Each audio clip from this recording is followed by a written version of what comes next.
Seja bem-vindo a esse curso de Estatística. Eu sou o professor Edson Perferlin e nós vamos juntos, nesse curso, entender um pouquinho o que é a estatística e como ela se aplica no nosso dia a dia.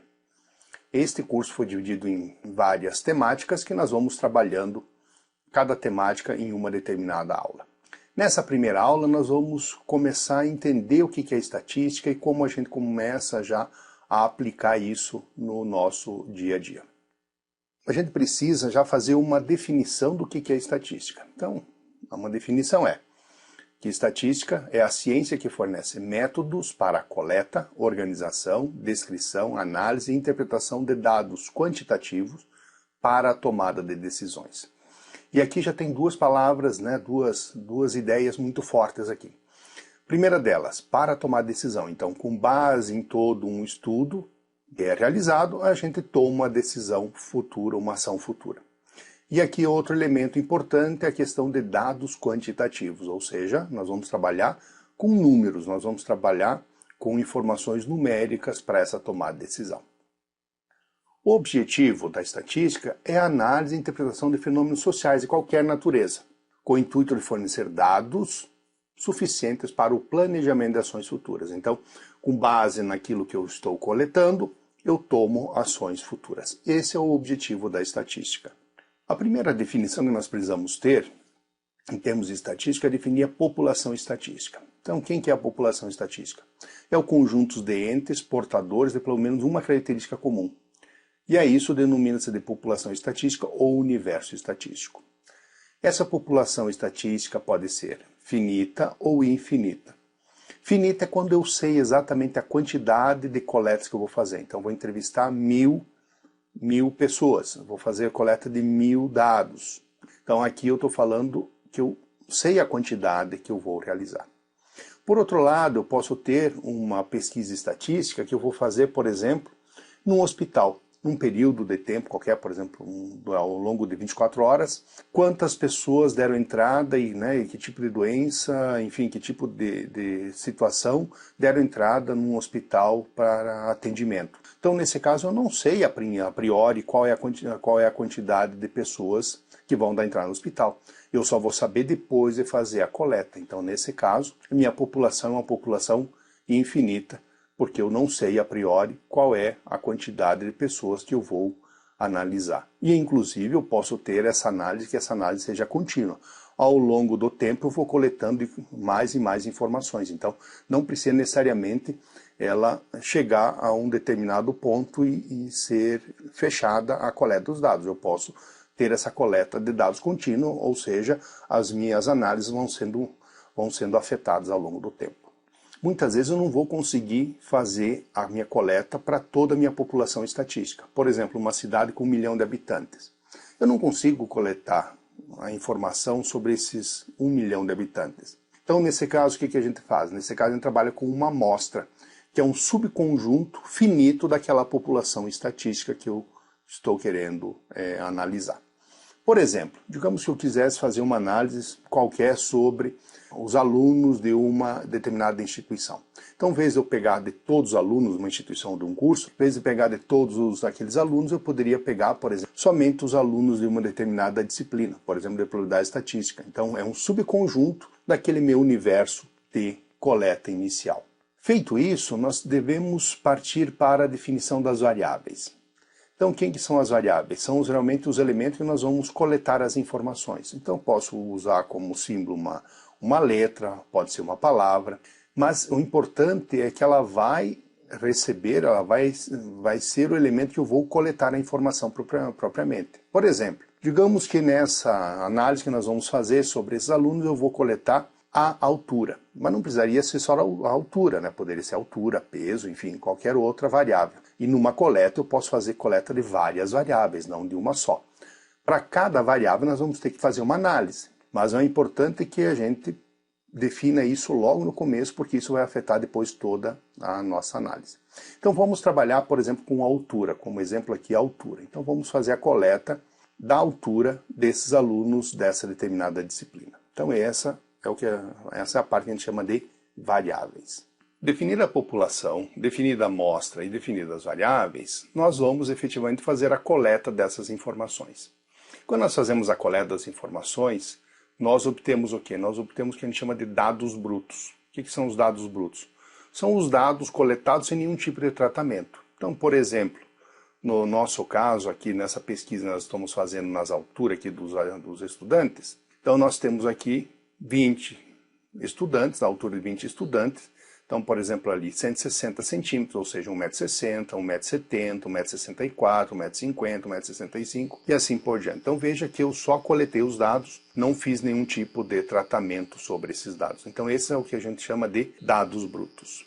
Com base nos dados brutos, nós partimos para fazer uma primeira organização, que a gente chama de rol. O que é o rol? Essa é a organização desses dados em uma determinada ordem, ou ordem crescente ou decrescente. Normalmente se trabalha em ordem crescente, mas poderia ser usado em ordem decrescente, depende muito dos dados que nós estamos querendo trabalhar. Então, por exemplo, nesse mesmo caso, nós temos agora essas alturas em centímetros, que elas estão ordenadas em ordem crescente. Então, 150, ou seja, 1,50 m, 1,54 m, 1,55 m, 1,59 m e assim por diante. Então, eu tenho aquelas 20 alturas que agora estão ordenadas de maneira crescente, mas poderia ser decrescente. Só que muitas vezes, o que acontece? Muitas vezes eu vou ter essa lista vai estar muito grande. Então nós podemos já fazer uma primeira organização desses valores, que é o que a gente chama de uma tabela de distribuição de frequência. O que é isso? É uma tabela que nós vamos colocar para cada valor a quantidade de vezes que aparece aquele valor na minha coleta. Então, por exemplo, tenho ali as alturas que foram coletadas. 1,50 m, 1,54 m, 1,55 m e assim por diante. Veja que do lado tem a frequência. Então, 1,50 m, ou 650 centímetros, só teve uma ocorrência. 1,54 m, uma. 1,55 m, uma. 1,59 m, duas. 1,60 m, duas. E assim por diante. Totalizando depois, embaixo nós temos aqui a totalização, 20 coletas de 20 alunos, que é a nossa definição inicial. Isso é importante ter em mente porque nós vamos usar esse número ao longo do nosso estudo. Então, para esse caso, estão aqui essas 20 coletas já organizadas na forma de uma tabela de distribuição de frequência. Essa é uma maneira já da gente começar a organizar os dados para facilitar, inclusive, a questão da análise sobre esses dados. Então, primeiro, a organização desses dados é a tabela de distribuição. Já começou com o rol, mas a tabela já é uma primeira forma mais organizada. Uma outra informação que nós já podemos obter é a amplitude amostral. É a diferença entre o maior valor e o menor valor da nossa amostra. A gente pode pegar isso diretamente do rol ou da tabela de frequência, então basta a gente pegar o maior valor encontrado e o menor valor encontrado. Então, para esse caso nosso, dessa análise das alturas, nós temos que a maior altura encontrada foi 1,79 m e a menor altura encontrada foi 1,50 m. Então, dessa maneira, a minha amplitude amostral é 29. Então é importante esse número para os próximos passos que nós vamos fazer. Então aqui nós já definimos que a amplitude entre o maior e o menor valor é de 29. Imagine que nós tivéssemos uma tabela de distribuição de frequência com 1000 elementos. É bastante. Então o que nós podemos fazer para diminuir essa tabela para ficar mais fácil manusear? Nós podemos trabalhar com a ideia, conceito de classe. O que é isso? Nós vamos organizar esses dados em agrupamentos, de modo a diminuir, a minimizar essa tabela. Então, essa é a ideia de trabalhar com classe de valores, uma tabela em classe. Então, para isso, nós precisamos, inicialmente, utilizar essa fórmula de Sturges, que vai trazer o quê? Essa fórmula de Sturges vai possibilitar definirmos a quantidade de classe que nós vamos ter. Então, está aqui a fórmula de Sturges e leva em conta o quê? Leva em conta esse N. Quem é o N? N é a quantidade de elementos que eu fiz a coleta. Então, no nosso exemplo, nós temos aqui 20 elementos, então nós aplicamos a fórmula, jogamos esse número 20 na fórmula e nós obtemos o valor 5,29. Aí alguém pensa assim, mas como é que eu posso ter uma classe 5,29 classes? É claro que não existe, a classe é sempre um número inteiro. Então nós sempre arredondamos para cima. Então no caso aqui 5,29, resumindo, nós temos 6 classes. Então, nesse caso aqui, para 20 elementos, nós vamos ter 6 classes que nós vamos utilizar. Uma outra informação que nós precisamos definir é a amplitude desse intervalo de classe. Então, nós precisamos definir qual vai ser esse tamanho de cada uma dessas classes. Então, é isso que a gente chama de amplitude do intervalo de classe. Para isso, nós vamos usar essa formulazinha usando o Hzinho minúsculo como referência. Então, o Hzinho minúsculo vai ser a nossa amplitude do intervalo de classe. O H maiúsculo nós já sabemos que é amplitude amostral. O J é a quantidade de classes. Então, no nosso caso, o que nós temos? Nós temos 29 como amplitude amostral, nós já calculamos lá atrás. Nós acabamos de descobrir que nós precisamos 6 classes e com isso vai dar um valor de 4,83. Só que, se vocês lembram, nós estamos trabalhando com a altura, e a altura nós estamos trabalhando em centímetros, então não tem, aqui nesse caso, não tem valores com vírgula, com casas decimais. Se eu estivesse trabalhando com metro, teria, mas como eu estou trabalhando em centímetro, não tem. Então, com isso, eu não posso deixar esse valor 4,83. Eu tenho que fazer o quê? Eu vou ter que arredondar também para um valor inteiro, porque eu estou trabalhando, a minha variável altura é um valor inteiro, então, no caso aqui, a amplitude do intervalo de classe também vai ter que ser um valor inteiro, e nesse caso aqui, a minha amplitude do intervalo de classe, o próximo inteiro depois de 4,83 é 5. Então a nossa amplitude do intervalo de classe é 5. Feito isso, nós vamos definir os limites de cada uma das classes. Então nós vamos definir os limites, os valores extremos de cada uma dessas classes. Vamos pegar no nosso exemplo. No nosso exemplo, nós já sabemos o quê? Nós já sabemos que nós temos 6 classes. Nós temos aqui 6 classes, de 1 a 6. O menor valor é o primeiro valor aqui da tabela, da classe, então o menor valor nosso coletado é o 1,50 m, ou 150 centímetros, então é o menor valor. E aí nós começamos assim, ó. Começamos pelo menor valor, 150. Nós somamos com o Hzinho para produzir o valor dessa coluna aqui. Então, 150 mais o Hzinho que vale 5, então vem 155. Repito 155 aqui e somo mais 5, 160. 160 eu repito, somo mais 5, 165. Repito aqui, 165 mais 5, 170. 170 repito aqui, mais 5, 175. Repito aqui, mais 5, 180. Então aqui é o menor valor, 150. Se vocês estão lembrados, o nosso maior valor é 179. 179, ele tem que estar dentro dessa tabela aqui. Se nós observarmos aqui, o valor maior aqui é 180, ou seja, o valor 179 está compreendido dentro dessa última classe, e o que é bom, quer dizer que nós fizemos até agora tudo certo. Uma outra coisa importante a gente de salientar. Estão vendo esse desenho aqui? Isso aqui indica que aqui é intervalo fechado, ou seja, vou levar em conta o número 150. E aqui, está vendo que não tem esse traço? Então aqui quer dizer que o intervalo aberto, ou seja, eu não vou considerar o valor 155. Vou só considerar até 155 e não o 155. Porque o 155, nesse caso aqui, eu vou considerar na próxima classe. Por isso que aqui é intervalo aberto e aqui é intervalo fechado. Definido então as classes, definidos os limites de cada uma das classes, nós partimos para definir a frequência simples ou frequência absoluta. O que é isso? É o número de repetições eu tenho naquele intervalo daquela classe. Então, por exemplo, aqui, vamos pegar a nossa classe aqui, nossa classe alturas. Então, nós temos aqui as 6 classes.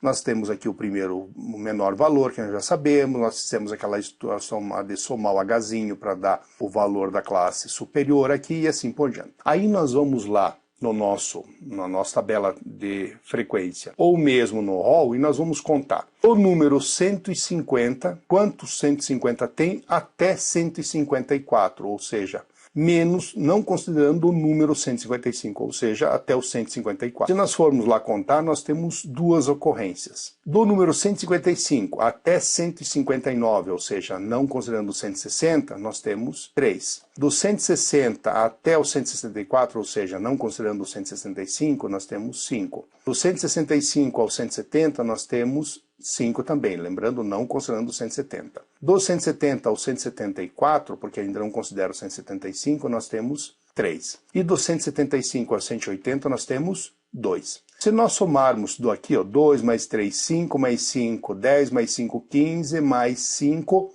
20, que é o nosso número de amostras que nós fizemos a coleta. Tem que fechar os números, tá? Então é importante sempre ir observando isso, porque tem que fechar. Por isso, dessa fórmula aqui, o somatório de todas as frequências, tem que dar o meu valor N. Quem é o meu N? É o meu número total de amostras. Então aqui nós já temos uma outra variável para vocês observarem. É o F minúsculo. Então F minúsculo, ele indica frequência simples ou frequência absoluta. Então essa é a nomenclatura para frequência simples ou frequência absoluta, F minúsculo. Com base na frequência simples ou frequência absoluta, nós já podemos fazer também a frequência acumulada, que nos vai ajudar depois para as análises futuras. Então o que é a frequência acumulada? É a soma de todas as frequências simples desta classe mais as classes anteriores. Como é isso, professor? Então nós vamos somar todas as frequências dessa classe e da classe anterior. Veja aqui nesse exemplo. Então, vamos pegar a nossa tabelinha aí de frequência. Então, aqui nós já sabemos, aqui a frequência, deu a frequência 2 da classe 1, frequência 3 da classe 2, frequência 5 na classe 3, 5 na classe 4, 3 na classe 5 e 2 na classe 6. Totalizando o 20, que nós já sabemos. O que é essa frequência acumulada? A frequência acumulada é somar todas as frequências anteriores. Então, nós vamos pegar aqui, ó, classe 1. Classe 1 é só a frequência dela, ou seja, 2. É a própria classe 2. A frequência acumulada da classe 2 é a frequência da classe 2 mais todas as anteriores, ou seja, 3 mais 2, que dá 5. Na frequência da classe 3, é ela mais as anteriores, ou seja, 5 mais 5, que dá 10. Na frequência da classe 4, também deu 5. 5 mais 10 dá 15. Da classe 5 é 3. 3 mais 15, 18. E da classe 6, 2. 2 mais 18, 20. Veja que esse número aqui é exatamente o somatório total. Porque a frequência acumulada é isso, né? Eu vou somando todas as frequências anteriores. Então aqui, na classe 3, a frequência acumulada na classe 3 é a frequência da classe 3 mais classe 2 mais classe 1. Olha lá na tabela. A frequência da classe 3 é 5. Frequência da classe 2 é 3. Frequência da classe 1 é 2. Total, frequência acumulada, 10. Por isso que nós temos 10 aqui. Então é muito simples. É a frequência da classe mais todas as frequências anteriores.